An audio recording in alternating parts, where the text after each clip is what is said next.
Hi, you guys have some terrible fucking takes. Okay, so we know the whole like what the fuck going on in Beyblade, bro thing going around where people speed up clips and then put a usually a very unfunny caption over it. Hey, the version of me who's editing this video right now, this one is kind of funny. I like this one. These motherfuckers are like 15 years old playing who can be the greatest terrorist.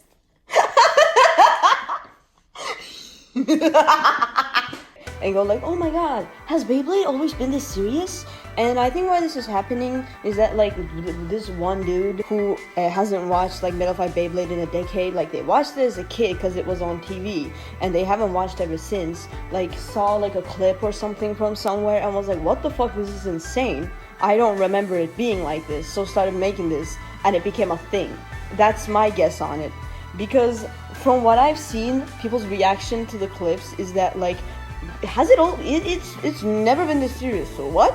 Was Beyblade this serious the whole time? And I think that's purely because we saw it as kids, me included. I was like 4 years old when I first watched it. When they're seeing it now, they're like, what the fuck? This is insane. Because as a kid, like it's just less insane, right?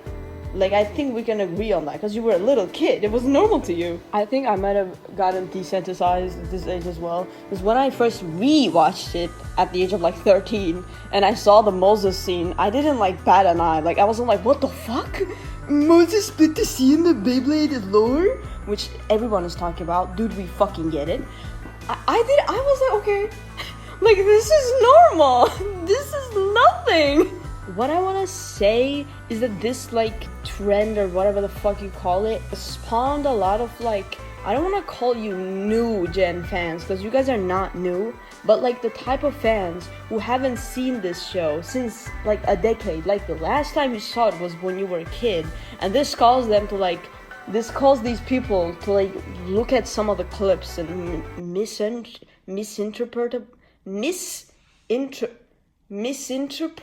You know what I'm trying to say. A bunch of things, or just have bad taste even though you watched it. I'm sorry, but I gotta start off with the power scalers and then Ryūga Dick Riders. Like, you know, you needed to know I was gonna start with this, please. Okay, disclaimer, I don't hate Ryūga, okay? I had a crush on him when I was 4. And that's the only redeeming quality he has to, I'm joking. But I gotta say, Ryūga Dick Riders have terrible takes because all they think is power scaling. Like, oh, Ryūga's the strongest, he's better. Like, hold up. I'm gonna tell you about the worst take I ever saw, and it was because of a Ryūga Dick Rider. You guys wanna know what my favorite take? Ah, yes, my favorite. The worst take I ever saw from anyone. It was, of course, a fucking Instagram Reels comment section, because there's literally no worse place on the internet than a Reels comment section. This dude, oh my god, bro, deadass said, of course, a Ryūga Dick Rider. Bro said, what? I remember that green-haired little kid. He got Ryūga's power for nothing. He didn't even work. Like, he didn't even do anything, and he just got it. What? What? Brother! Bro watched Metal Fight Beyblade 4D/Metal Fury with their eyes closed shut, skipping 5 episodes at a time, because there is no goddamn way that a person who has watched this show would fucking say that. Because what? This is what Ryūga Dick Riding does to a person. Be aware of the consequences, people. The second point I want to make is, I know I'm using the word Ryūga Dick Rider a lot, but that's the only way I can actually, that's not the only way I can describe them. I can also call them power scalers, because somehow every power scaler is a Ryūga Dick Rider, because Ryūga is the second most strongest character in the show. Yes, Rago is stronger. Too bad. A Boohoo, God of Destruction Sweep or whatever. No, okay, no, don't start a fucking power scaling fight or anything. Okay, this is not what like The video is not about power scaling, it's about like people who power scale. So the second thing that they do is they fucking hate Masamune because of his like low win ratio. Like he loses a lot. So people hate him because they think he's a loser because of that. And like, that feels like missing the whole point of the show. They have like a whole scene with the like, oh, you don't need to be a legendary blader to be good. Or like, you know, like he's trying, man. Hold on, I want to show you guys this chart that was made by Crafty705 on Tumblr. This is the chart. Why do you hate Masamune Kadoya? And it has two main paths. One of them is he's a fraud and never wins. You are a power scaler. The other path is he's annoying because he never apologized properly to Zio and or Toby for running off to Japan. Valid. He's annoying because he always brags but never wins. You are a power scaler. He always brags, which is disrespectful of his opponents. Finish Metal Masters. He's annoying because of his number one shtick. Finish Metal Masters. Only one of these is valid. And some other reason I see is that like he's like annoying as in like he talks a lot or whatever. Oh come on dude, you're watching Metal Fight Beyblade. All the characters have a degree in yapology, okay? You can't just attack my boy Doritos color palette like that. This isn't a thing that I only see for Masamune. I saw it for like other characters like Tsubasa. Like I was on Tumblr, not Tumblr. What? No one on Tumblr would be like that. Don't worry, Tumblr's a safe space. On Twitter, which I never used that platform. I was there for like 2 seconds. And I don't remember what it was really about, but I said somewhere that I like Tsubasa, and some dude was like, Ryūga stronger. Yes, that is true. You think I don't know that? You think I like Tsubasa Otori because he's the strongest or something. That's like, okay, do you know how you sound like right? Do you know how you sound like right now? That's like saying that I like Godzilla better than my own mother because Godzilla is stronger. That's what you sound like right now. Like, think about it. Think about it with your partner, for your homework, for your assignment, bitch. Some other takes that I've seen is that people just like pick random characters and go, well, they should have been the legendary blader because they're strong. That's not. I don't think that's how it works. I don't know. Go ask Dynamis. P.S. Yes, I pronounce his name as Dynamis and not Dynamis, because Dynamis sounds fucking stupid and I don't like it. So he's Dynamis. One of those was Damien Hart. Could you not choose another character? I know, like, he's strong. Hades Kerbex. P.S. Yes, I pronounce Hades as Hades because it was my favorite Beyblade as a kid, and in my language, that's how you would pronounce the word Hades. It would be Hades, so that's why I call it Hades Kerbex. Leave me alone.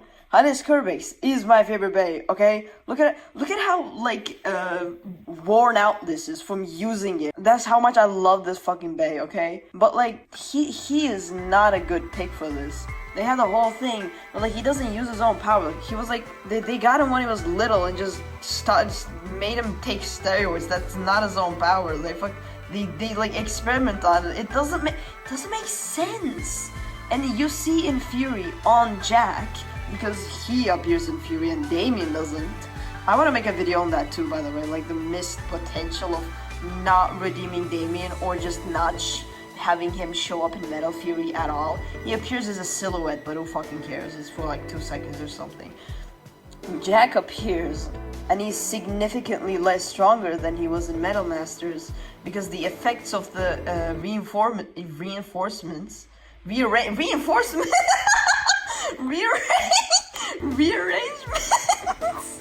The effects of the rearrangements are wearing off, so he fucking loses to this guy called, like, what was his name? Buzzsaw? What was his name? Saw the movie? Well, I forgot his name. His name is Jigsaw. I said Buzzsaw. I'm sorry.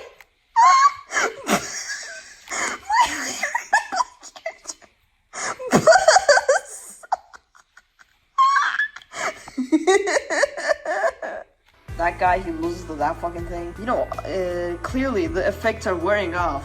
And since Damien relied on the rearrangements more than any other fucking character in the show, more than Jack, more than Zio, because he got it so much earlier than anyone else, I don't think he would know how to launch a fucking babe. He would he would try to launch a bay and then fall over. I'm sorry, the image of that scene is sending me. Another thing that people do is that they constantly argue about whether Ryūga is dead or alive, and I think it's very simple. So people have two defenses coming to this. The first one is very easily explainable. He's alive in the manga. Okay, buddy, that is not how it works. The manga and the anime are like completely different universes. They have such big differences that you can't possibly see them in the same universe. Some characters have entirely different personalities. Some characters straight up don't exist. Not some. Most of the characters in the anime are not present in the manga. Or they are, they just have no lines of dialogue and they appear in the background for approximately 2 seconds. You know, like for example, Ziggurat doesn't exist, but instead there's Faust. I meant Faust. Fuck you. I didn't mispronounce this one on purpose. I'm stupid. And Toby doesn't exist. Faust is just Faust. Like, he's just that guy. If that makes sense. Something Final Fantasy Sephiroth something. Titi kind of has the role of like Dynamis, and Dynamis like says nothing and just kind of serves cunt in the background, and honestly he's so real for that. Aguma is ugly as shit, or uglier. Depends on which type of person you are. And also this fucking hard ass picture of them wearing suits. I just wanted to show this. Basically, he's alive in the manga and dead in the anime. That's what I want to say. So basically, he's dead. But if you talk about the manga, he's alive. Whatever. Different universes. And the other thing is that he got Sakio, was that his name? He gave Sakio his bae in Shogun Steel, and I'm scared of Shogun Steel, and I haven't watched Shogun Steel in like a decade because I'm scared of Shogun Steel. But from what I've seen, I think I saw a tweet somewhere where Takafumi said that like it's not he didn't give him his bae. I am not sure on that, but that's like ambiguous, you know. I don't want to get too much into that, but like I don't think he's alive. But usually the argument is that he's alive in the manga, which doesn't make sense. It's not the same universe. So I'm ending the video here. And last things I want to say is you can like Ryūga, there's nothing wrong with that. But it is really stupid to value characters based on how good they are at blading. That's like saying Madoka sucks because she doesn't blade. I love you, Madoka, by the way. She's like the only one with a brain cell in the main cast. Except for Kenta too. They're both smart. And no, Ziggurat is not good. He is evil. He's very obviously evil. And also, stop hating on my boy Masamune Kadoya. And also, please, for the love of God, stop making videos about Ryūga and make videos about other characters. There are other characters to talk about. All you guys talk about is Ryūga. Guys, please. I'm gonna make a video about Damien, so if you want to see that, subscribe or something, or don't. I don't get.